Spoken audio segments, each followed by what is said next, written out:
Well, good morning, Icon Church. It is so good to be with you this morning. We are in week 2 of our series, Poetry in Motion, where we're kind of looking at the books of poetry and the books of wisdom within the Bible. And I'm going to be kind of unpacking, well, as best as I can in the next few minutes, the book of Job, which I'm sure was on the top of everybody's mind as you got up this morning. And I'm calling today secondhand religion. And as we kind of start to unpack this very crazy and sophisticated and kind of unique book, I want to take a step back just as we start. The wisdom books in the Bible are kind of a catch-all. It's kind of like the scholars just kind of looked and we're going, hey, we're going to put the Torah and the prophets and the Gospels and the epistles. We're going to put all of those in categories, but then we have this catch-all, and it just kind of became the wisdom books. And if you take the 3 core wisdom books, you have the book of Proverbs, you have the book of Ecclesiastes, and you have the book of Job. Now, Proverbs, kind of at its core, is the conventional wisdom of the day, right? It's the my name is Earl of the books of the Bible. Do good things and good things will happen. Do bad things and bad things will happen, right? It's kind of like karma, so to speak. So it's very cause and effect. If you are wise and act wisely, then good things are going to happen. If you are foolish and you do foolish things, then bad things are going to happen. And that's kind of a very rudimentary gist of the book of Proverbs. Then you move to the book of Ecclesiastes. So if Proverbs is conventional wisdom, Ecclesiastes is anti-wisdom.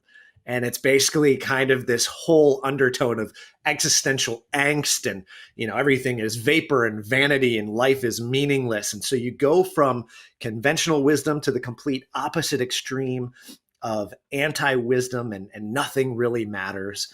Nothing really matters. I'm going to take a drink of coffee on that one. Okay. And then you get to the book of Job. And in Job, we move beyond conventional wisdom and anti-wisdom into the deconstruction of wisdom. In Job, you start to see how conventional wisdom, or what I'm also going to call secondhand religion, doesn't always work the way that we were told. And the book of Job starts to prod at these questions. What do you do with suffering?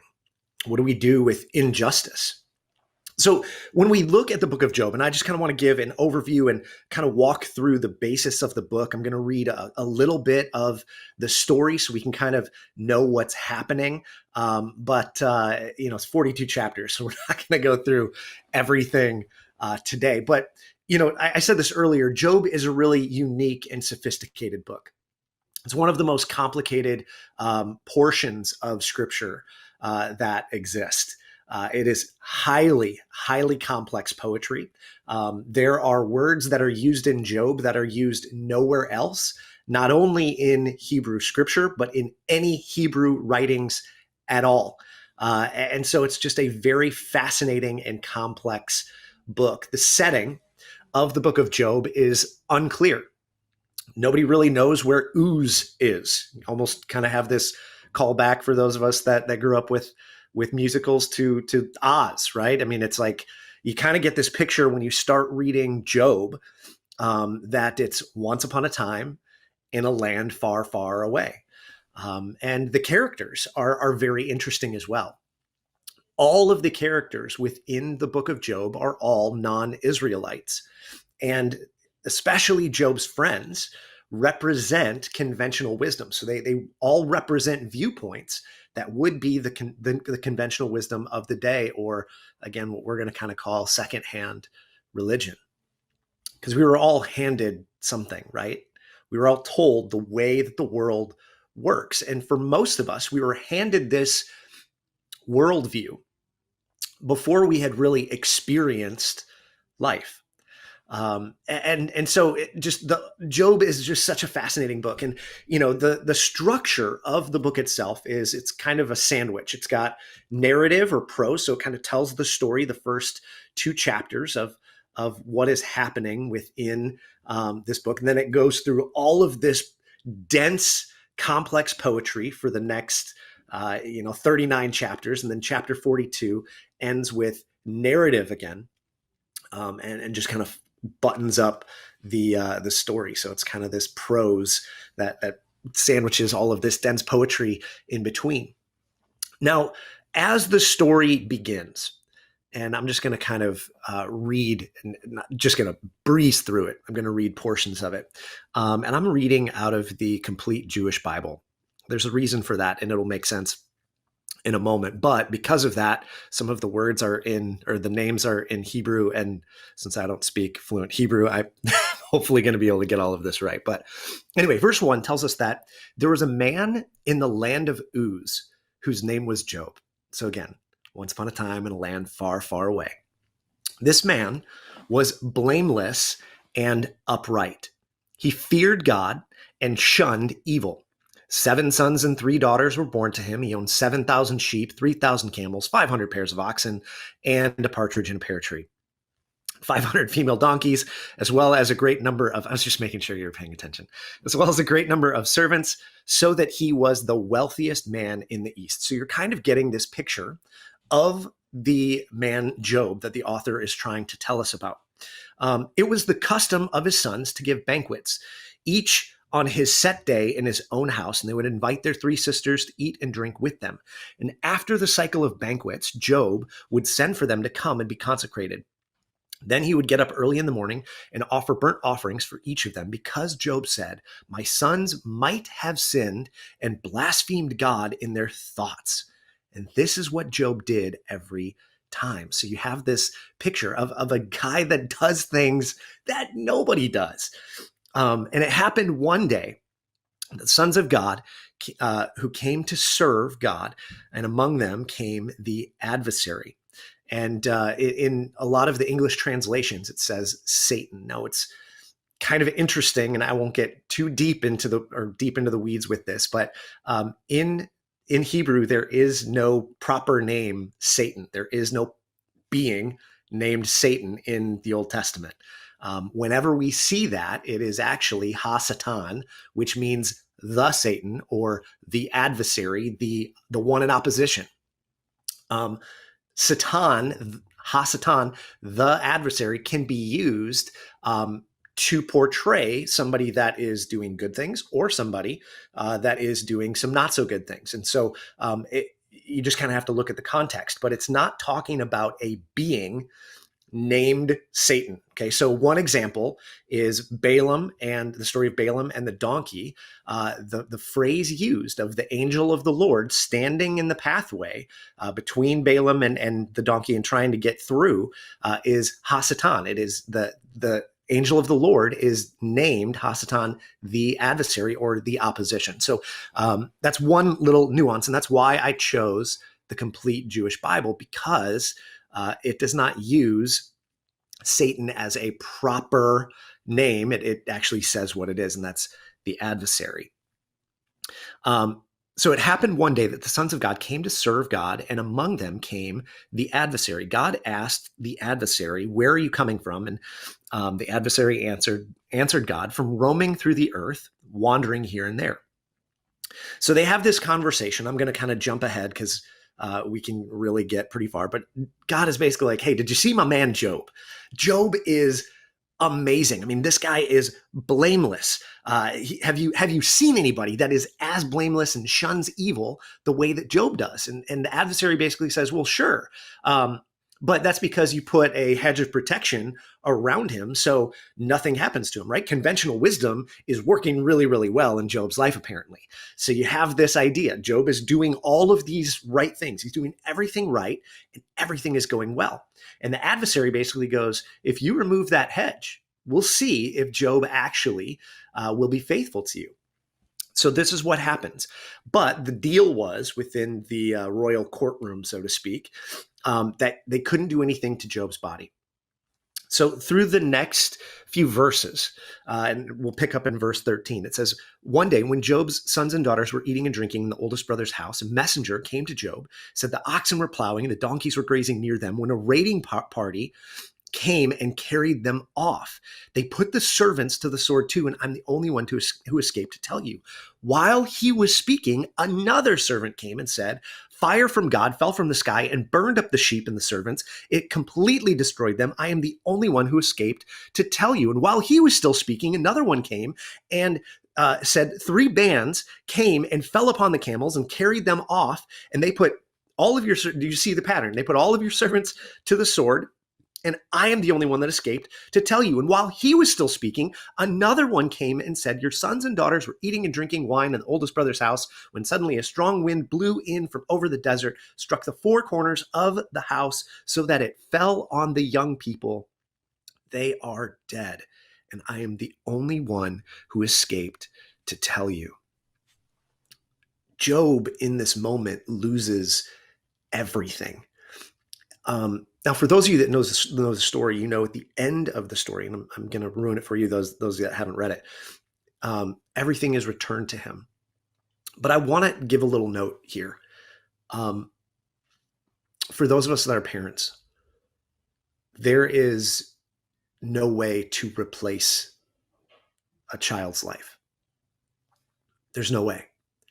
So when we're talking about restoration, we're not talking about things being the way that they always were, because there's no way that they could ever be as they were. This was a devastating moment. And we find in chapter 2 that not only does this happen, but the adversary comes again, and now they strike Job's body with all of these different plagues. He's got boils, and I mean, it's just like all of this awful stuff. And his wife, in fact, in verse 9, chapter 2, verse 9 said, why do you still hold on to your integrity? Curse God and die.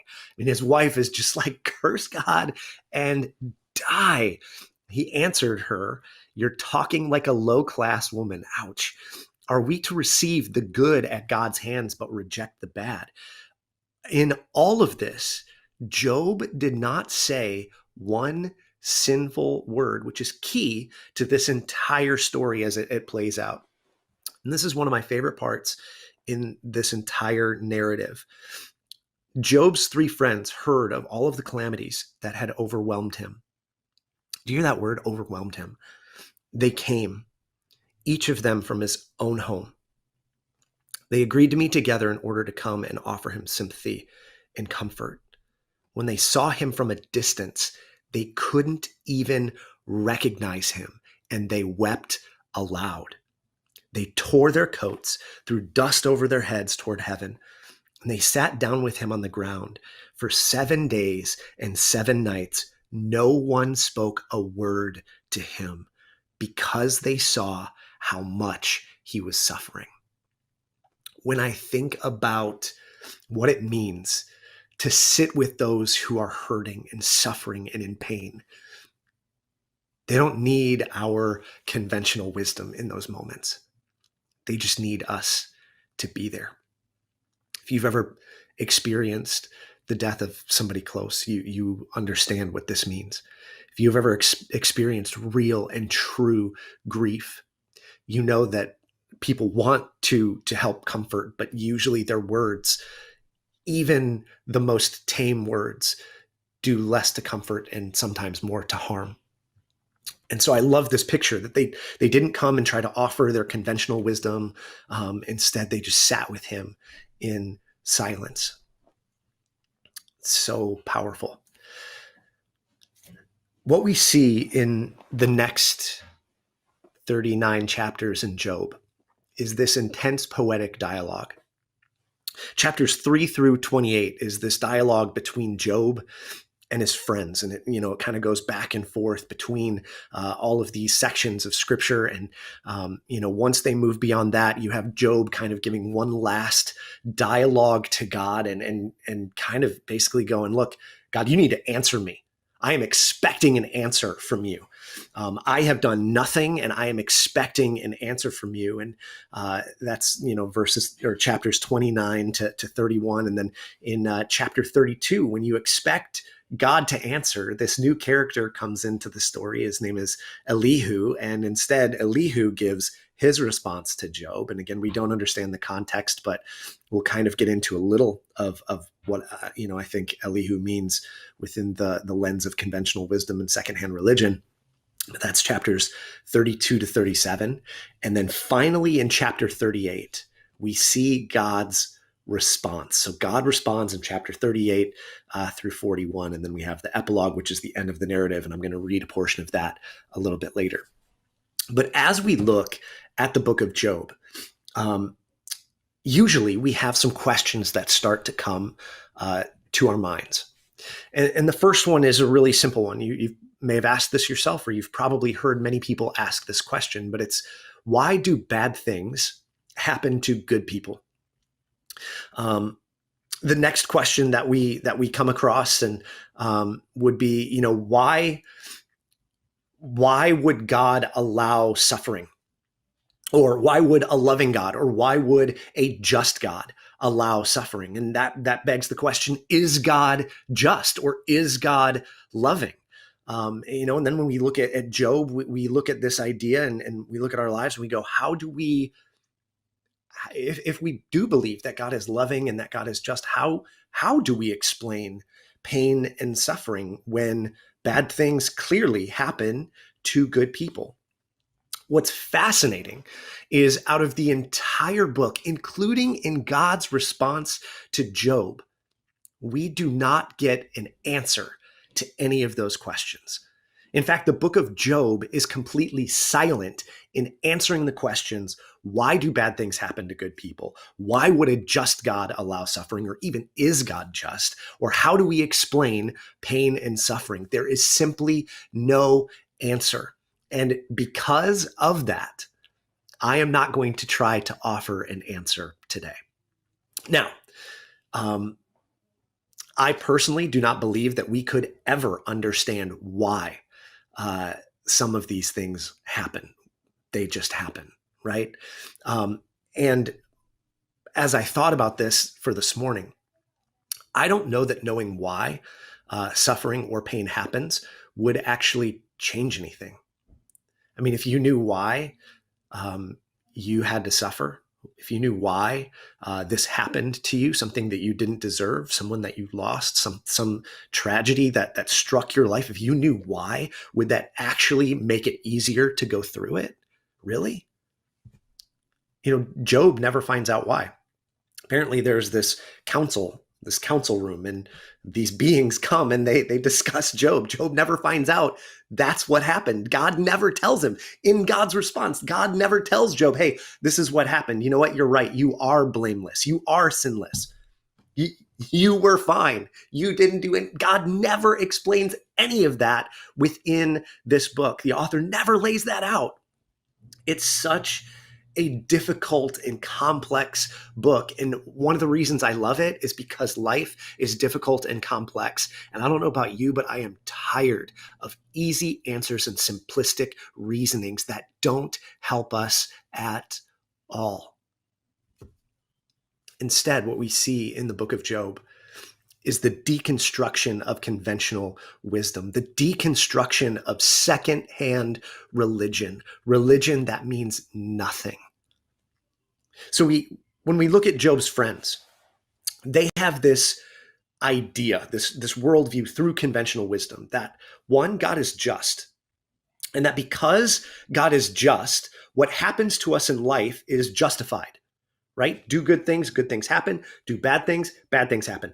Honor God, God will honor you. Dishonor God, you will be dishonored, right? That's conventional wisdom. God is just. Because God is just, life, what happens to us in life, is justified. Therefore, Job sinned. And in all of their dialogue, they have those three understandings. God is just. Therefore, what happens to us in life is justified. And because of all of that, Job had to have sinned. So Job, just confess your sin and you'll be good. That's the three friends summarized for you. Then you have Elihu, this random character that comes in, and Elihu has a very similar worldview. But Elihu's worldview, summed up, is, God is just, and because God is just, what happens to us in life is justified. But Elihu gives room for the question of sin, right? And so what Elihu does is he basically says that suffering shapes your character, that there's a reason that you suffered, and it's because God wants you to learn something. So, Job, what are you learning out of this? And then Job, you have his idea through this, and Job has this idea that I am innocent. I didn't do anything to deserve this. And because of that, what has happened to me in this life is unjust.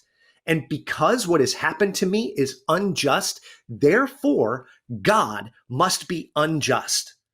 And if you see through all three of these views, God is just, therefore what happens to us in life is justified. Job sinned, God is just, what happened to us in life is justified. Suffering must teach us something. Suffering shapes your character. And then you've got Job, I am innocent, life is unjust, therefore God is unjust. It all views life through the same lens, conventional wisdom. They're only viewing life through one particular way. And here's what they are finding out. It just doesn't work. The book of Ecclesiastes does the exact same thing, but it takes a totally different turn. There's one huge difference between those two. The book of Job moves the main character, Job, from secondhand religion, from conventional wisdom to firsthand experience. And I know that can sound really trite, and I don't mean it to, but I want to put the emphasis there. At some point, experience must move us beyond conventional wisdom, beyond secondhand religion, what we were handed, what we were told to believe, what we were told the way all of this works. And experience moves us in to a new way of seeing things.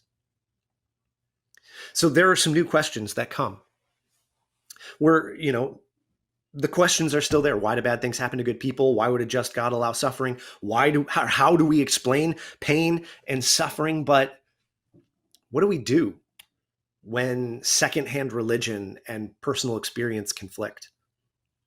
Maybe a better question when you look at Job is, why should we take God seriously, or Christianity seriously, or Jesus seriously, if there's really nothing in it for us? If we know by experience that even if you do everything right, bad things can still happen?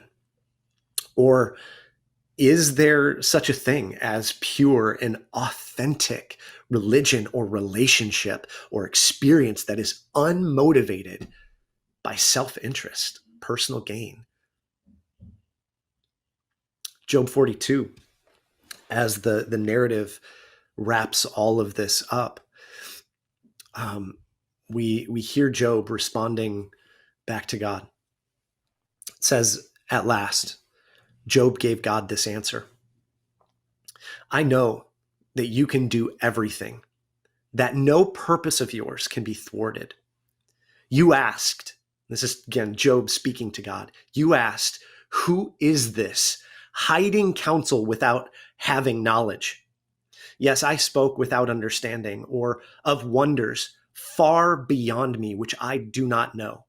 Please listen, and I will speak. What Job is referring to, and I'll give a quick aside, is God basically in this story, the author says that God takes Job on this journey through the cosmos.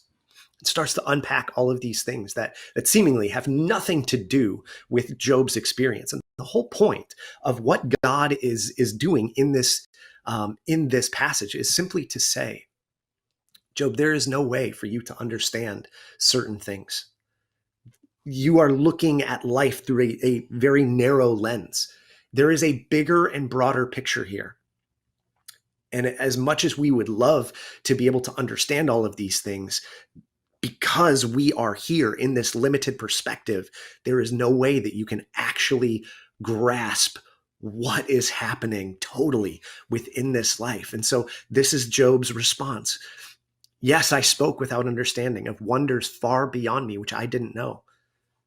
And this is his entreaty to God. Please listen, and I will speak. You said, I will ask questions and you give me answers. And this is Job's final response. I had heard about you with my ears, but now my eyes see you. Job had heard all of the right things. He had been handed secondhand religion. But in this moment, he saw God. And seeing is beyond hearing. It's a grasp of a first-hand experience. And there are many times through the last 5 years as I was faced with, and many of us have experienced this, faced with deconstructing conventional wisdom. When life, you did all the right things and life was supposed to go a certain way, and you start to pull it apart and you're going, how did this not work out the way that it was supposed to? And you start to pull all of those things apart when it would have been so easy to just walk away from everything. To just go, you know what? Christians are clearly not who they say they are. And because of that, I don't even want to be associated with most of that. And, sometimes I still feel that way. But now my eyes see. And I don't mean that in this arrogant, like, oh, now I see and other people don't see. I mean it in this way that I have had an experience that has changed me. And I can't escape that. Now, I might not be able to explain it, and I might not be able to have all of the answers to all of the most difficult questions that life brings, but there is a comfort in knowing that I have experienced something. And maybe you have too. Maybe you have started this journey, this process of moving beyond secondhand religion into firsthand experience. Your ears had heard for so long, but now your eyes see, and not in the way that we used to be told, now I see, and I got to help the blind. That's the blind leading the blind. It's experiencing this life in a lens that actually gives us more life and energy, and we are moving in such a powerful way.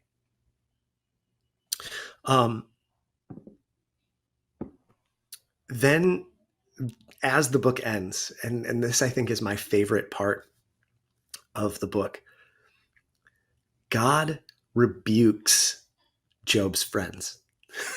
This is how chapter 42 ends. God rebukes Job's friends. And in a sense, God rebukes the bearers of conventional wisdom. So let me give you a few thoughts as I close, and I'll pass everything over to Pastor Kelly. First, life is not fair, and it never was. Second, easy answers and simplistic reasonings don't work, and they never did. And finally, wisdom is truly realizing in life, we look at things through a limited perspective. There are some things that we do not know, that we do not understand, that we do not have the capacity to understand. And that's okay. Life is not fair, and it never was. Easy answers and simplistic reasonings don't work, and they never did. And there are some things that we do not have the capacity to understand, and that's okay. And what I want to leave you with today is this idea that love transcends understanding. I don't have all of the answers. No one does. I don't know why horrific things happen. No one does. I don't know a lot, right? But what I do know is that love transcends my understanding, and I need that love. And I need to grow in the capacity of receiving and understanding what it means to walk in that love. So my question today is, will you join me in the messy journey of moving from secondhand religion to firsthand experience, where we might not have all of the answers, but we begin to learn how to see? Thanks for letting me share this morning. Okay, Craig, I want to, as you were talking, I was like, I just want us to have a little bit of dialogue here, because this was all so good. And, the whole idea of suffering, I think that's something I have wrestled with forever and still do, especially in relation to the character and nature of God and how I see God. Because for most of my life, it was very much this belief that anything that ever happened to me, either God caused it or at the very least God allowed it.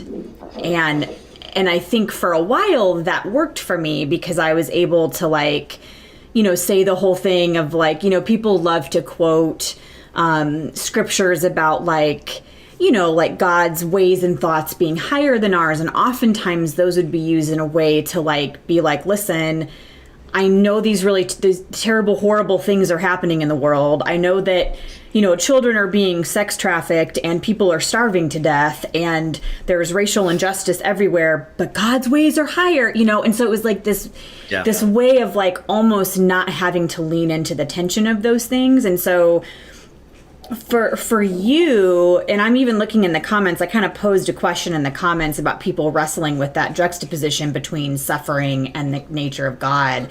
And I'm seeing a few people say, when these terrible things were happening, it's why does God allow this to happen? And so I wonder if we can I know we don't have a whole ton of time here, but I want to just dialogue with you a little bit and maybe ask you, so this kind of new way of seeing wisdom for you and how you've deconstructed conventional wisdom, how has that impacted your view of the character and nature of God? How have you had to shift how you see God in order to kind of reconcile the suffering of the world? I'd love to hear you. I know this is totally out of the blue and I did not prepare you for this, but I'd love to hear you just kind of talk for a little bit about that. No, I love these conversations. And honestly, it might be good for us to maybe, and we can talk about this, Kelly, but maybe just one night sit down and let whoever wants to come on Zoom and we can just have conversation. Ooh, let's do it.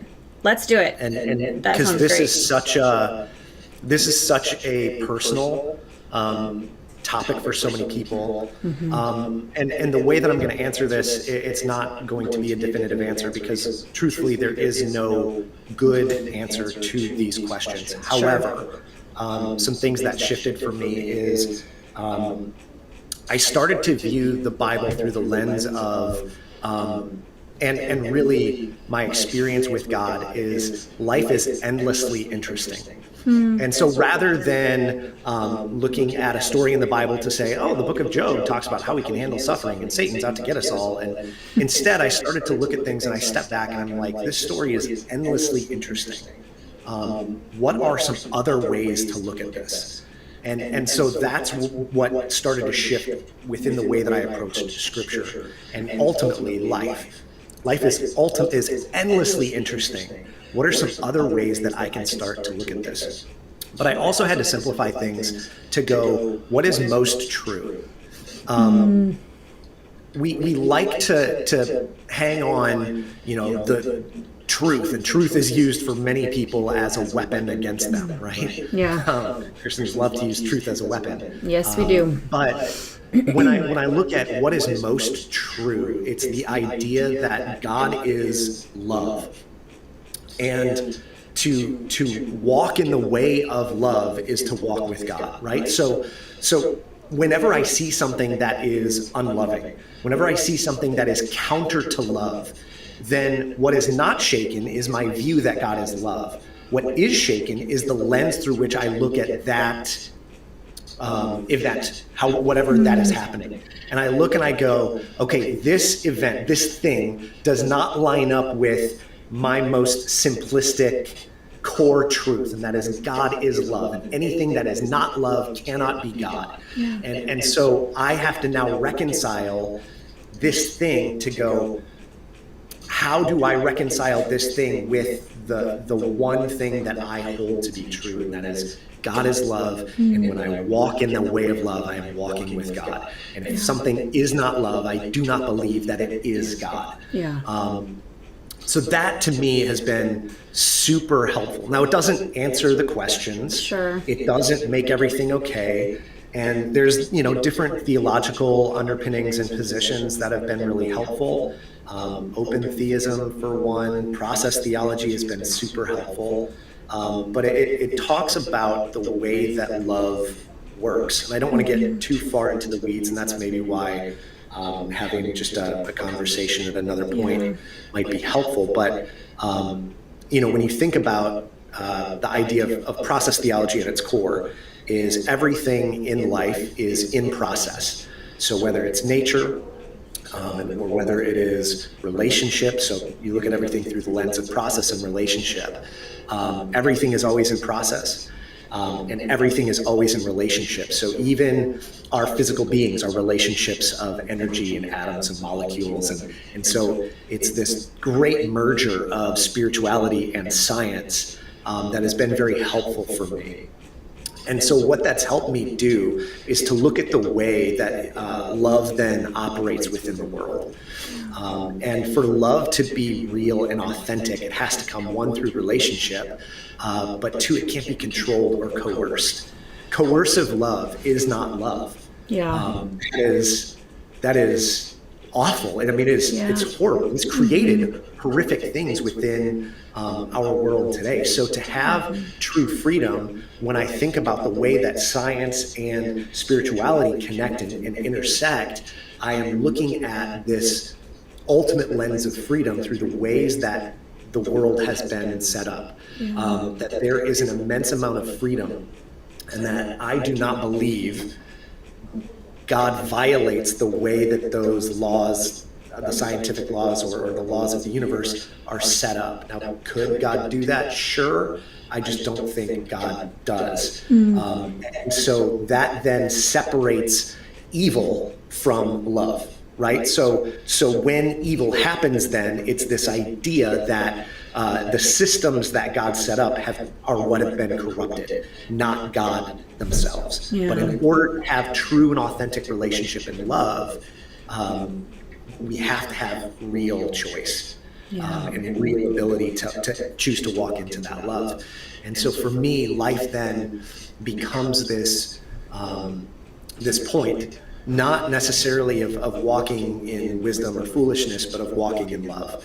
And when I enter into the way of God, I am entering into a way to bring heaven to earth and to show my fellow neighbor, my fellow human, and creation itself the love of God. And I join in that partnership to bring restoration to what this whole thing was supposed to be all along. And I could go on with all of that stuff too, but no, that's so good. And I just think I think doing a Zoom call and just inviting whoever wants to join would be a really great thing to get on the schedule, because I just think the whole concept of suffering, I think, is one that I not that it isn't talked about a lot, but I don't think it's talked about in its fullness. And I think we naturally, most of us don't want to.